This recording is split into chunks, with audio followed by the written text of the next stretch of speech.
Hey everyone, Derek here with something just a little off the cuff as we take a look at the promotional art for Splatoon 2 single player. And there's actually quite a bit of secrets in here that are worth discussing and talking about a little bit. So we're going to start at the bottom and work our way up, and one of the first things that's just kind of fun right off the bat is the remix Splatoon 2 logo, where it's actually based on the Octarians rather than the Inklings, and it's just a little touch that's really cool to see.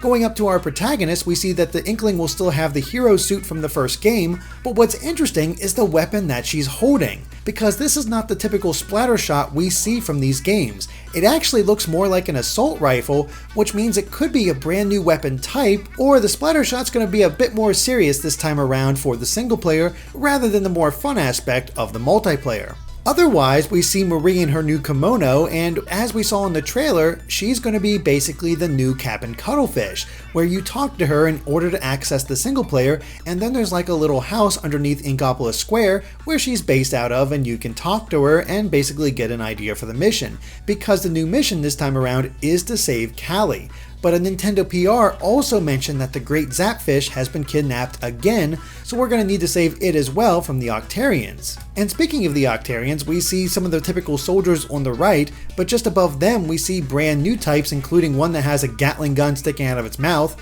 another one that's sort of on a turret that also has a Gatling gun, and then another that looks like it's based on a bowling ball. And these are all just really cool and fun designs, and something to be really excited about because, well, they're using Gatling guns, so they're going to have weapons based on the new content as well. And we're going to get into a little bit more of that once we actually start the analysis proper.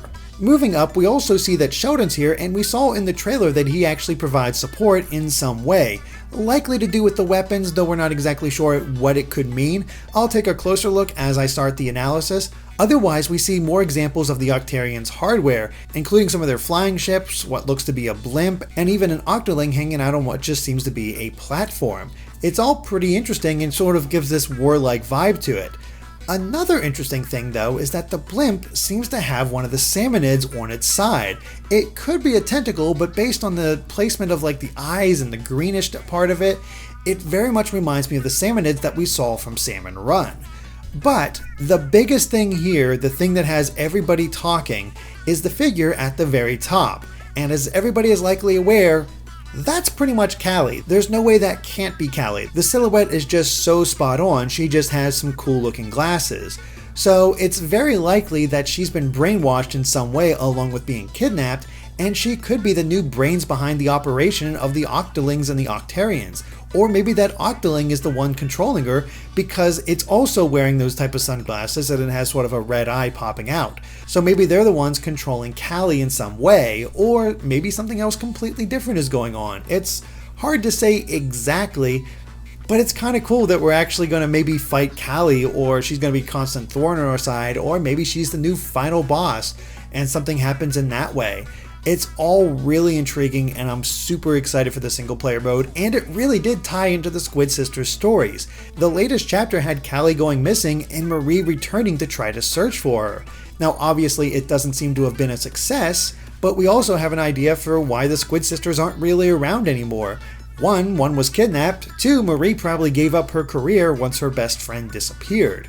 So all really intriguing, a lot of stuff to glean from this, and that's not even counting the trailer itself, which is so stuffed with content that it might take me a little while to get done with this analysis, but I'm going to be working hard on it, so I hope you guys look forward to that, and of course be sure to subscribe to GameXplain for more on Splatoon and other things gaming as well. Until next time guys, bye!